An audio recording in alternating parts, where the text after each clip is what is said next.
가필드, 톰과 제리, 루니튠즈. 어렸을 때 이런 프로그램을 본 적이 있을 거예요. 이런 만화 영화들은 당시에 정말 인기 있었죠. 그걸 보면서 우리들은 동물들도 자신만의 세계를 가지고 있고 실제로 서로 의사소통한다는 생각을 하게 만들었습니다. 꽤 흥미롭죠? 하지만 동물들이 우리 사회의 지도자가 된다면 어떻게 될지 생각해 본 적이 있나요? 불가능하다고요?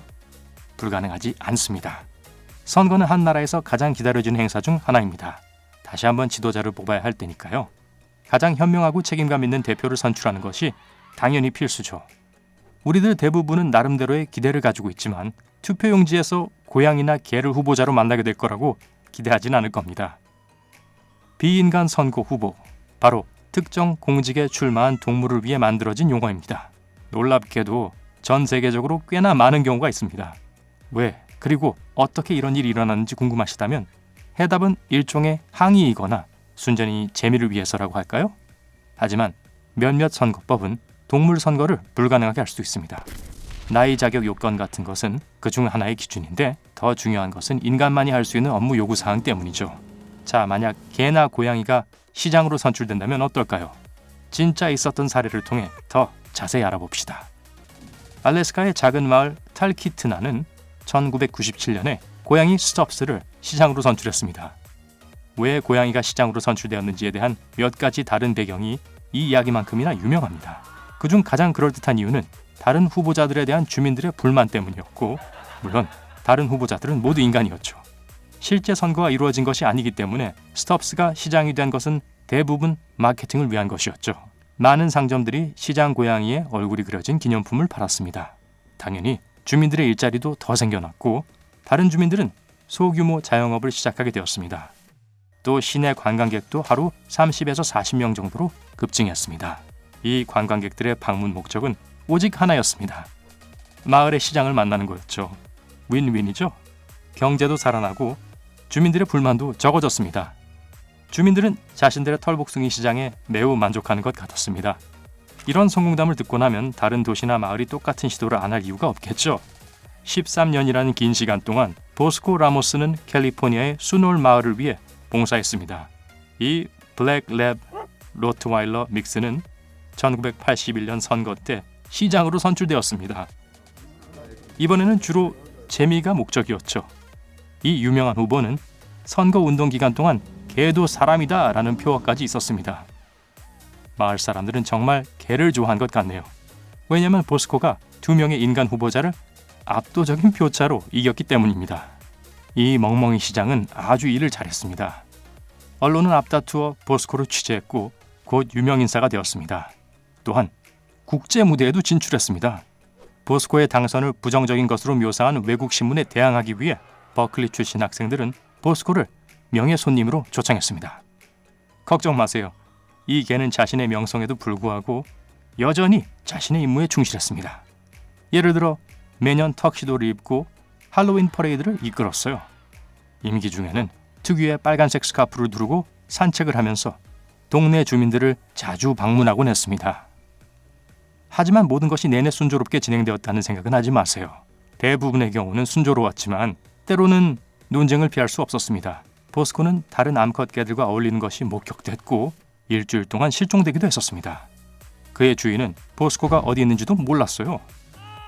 다행인 것은 결국에는 돌아왔다는 것입니다. 많은 우여곡절을 겪었고 1994년에 모든 것이 막을 내렸습니다. 하지만 그는 영원히 유권자의 마음속에 남아있을 거예요. 주민들은 자신들의 시장에 조각상을 세웠고 세계 최초의 견공시장이라는 칭호도 달아주었습니다. 시장으로 선출된 또 한 마리의 개는 듀크입니다. 듀크는 미네소타에서 가장 작은 마을들 중 한 곳에서 12명의 주민들 중 9명으로부터 압도적인 표를 얻었습니다.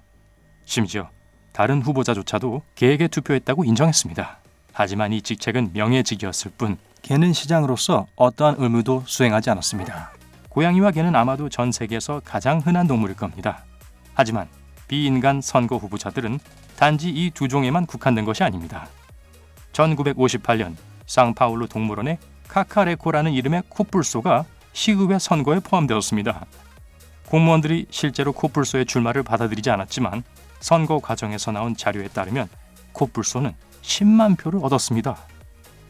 오늘날까지 보토 카카레코, 즉 카카레코 투표는 여전히 브라질에서 표결에 대해 항의할 때 사용하는 용어입니다. 또한 이 코뿔소의 출마는 캐나다의 코뿔소당에 영감을 주었습니다. 또 다른 유명한 예는 티아오라는 침팬지로 1988년 리우데자네이루 시장 선거에 출마했습니다. 이 독특한 후보는 원숭이에게 투표하고 원숭이를 얻으세요라는 슬로건을 내걸었습니다. 이 출마에 대해서 여러 가지 추측이 나왔지만 한 가지 가장 눈에 띄는 것은 선거 때마다 똑같은 행사를 하는데 지친 시민들 때문이었습니다. 안타깝게도 모든 표가 무효표로 처리됐지만 총 40만 표를 얻어 3위에 오른 것으로 알려졌습니다. 놀라운 동물들 얘기에 아직 실증나지 않으셨죠? 자, 또 하나의 보너스 이야기를 해드릴게요. 비인간 선거 후보들이니까 무생물이 당선되는 건 어떨까요? 아일랜드에서 1997년 대선의 유명한 아일랜드 텔레비전 인형이 출마했습니다. 터키 더스티는 공식 후보자로 인정받지 못했지만 그가 득표율 5위를 했다는 소문이 있었습니다. 마지막 스타는 소화전입니다. 네, 맞습니다. 소방관들이 불이 났을 때 물을 공급받는 바로 그 소화전이 2004년부터 2008년까지 브리티시 컬럼비아 대학에서 이사회 중 한 명으로 출마했습니다. 예상 외로 6표가 몰렸습니다. 소문에 의하면 6표 모두 개들에 의한 것이었다고도 합니다. 우리가 거론한 후보자들 모두 인간이 할 수 있는 의무를 다하지 못하기 때문에 동물들은 어떠한 공식적인 임무도 없었고 세금도 내지 않았고 비서도 고용하지 않았습니다. 하지만 이런 사례는 인간이 할 수 있는 일을 보여주는 좋은 예입니다. 우리 세상은 재능 있고 영리한 사람들로 가득 차 있습니다. 때때로 독특한 아이디어는 예상치 못한 곳에서 나올 수 있죠. 우리가 어떤 것이든 가능하다고 믿고 그런 도전을 할 수 있는 자유와 기회를 갖고 있다는 것은 좋은 일입니다. 물론 규칙과 규정이 있죠. 그렇다고 해서 재미를 위해 그것들을 꼭 어겨야 한다는 의미는 아닙니다. 규칙은 항상 예외가 있기 마련이죠. 그 전형적인 예가 비인간 선거 후보일 거예요. 단지 재미로 시작했던 메시지를 보내기 위해 사용되었던 매우 흥미진진했습니다. 사람들이 자신이 믿는 것을 옹호할 수 있다는 것, 아니면 우울한 날 미소를 띠게 만들기 위해 노력할 수 있다는 자체가 삶이 얼마나 풍요로운가를 보여주는 증거입니다. 여러분 생각은 어떠세요? 투표 용지에서 비인간 후보자를 보면 투표하시겠어요? 아니면 반려동물 주인으로서 여러분의 반려동물을 후보자로서 키우는 일에 관심이 있나요? 아래 댓글로 알려주세요. 오늘 새로운 것을 배웠다면 이 영상에 좋아요를 누르고 친구와 공유하세요. 하지만 잠깐만요. 아직 강아지 후보자를 위한 선거운동을 시작하지 마세요. 여기 2,000개가 넘는 멋진 영상들이 준비되어 있습니다. 왼쪽이나 오른쪽을 선택하고 클릭하기만 하면 됩니다. 삶의 밝은 면에 머무르세요.